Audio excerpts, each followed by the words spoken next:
Hello crafters, Earl T. Gray here again, Nathan, and I wanted to show you a cool way that you can turn some junk into something pretty awesome.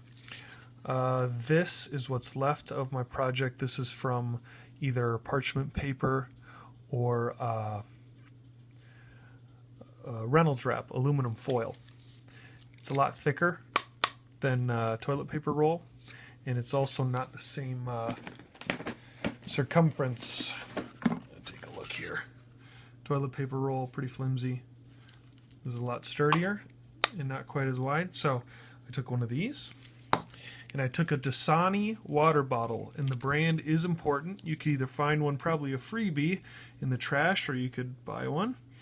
And I noticed, as I was looking at the recycling, these different patterns along the bottle. And I thought these would make some really cool pillar textures. So again, this is what's left from my project.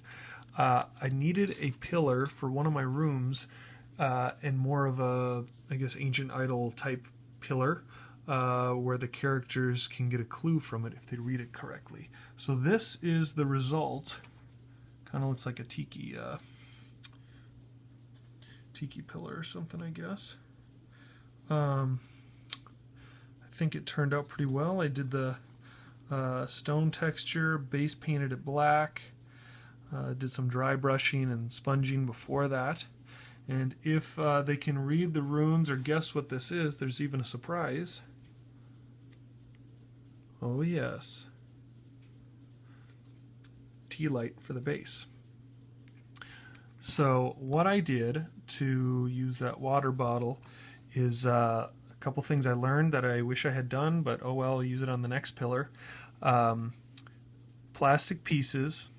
You cut the bottle in half and then cut out the strips. You can kind of follow along the edging, and then you remix it to whatever order you want it to go up in. These cool dot ones. If you had more bottles, you could get more out of it. This is all I could get out of one bottle. Now, what I learned on my first piece is that hot glue and thin plastic are not friends. So what I would suggest is put a small bead of glue on, blow on it, let it cool for a little while.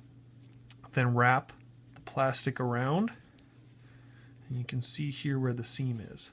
Now I had trimmed it, but looking back, the plastic is so thin, I wish I would have just wrapped it all the way around and not bother to trim it down to any particular length. As long as you start in the same spot, you can have a good seam. There was one spot where I forgot, but who cares? Looks good.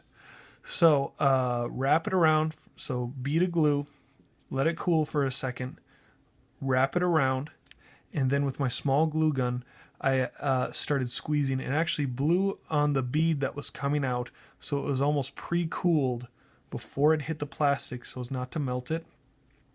Then very quickly I put this on here, and here's my pillar, and I think it worked pretty well. So being that it was made out of something destined for the recycling bin, I'm pretty happy with how it turned out.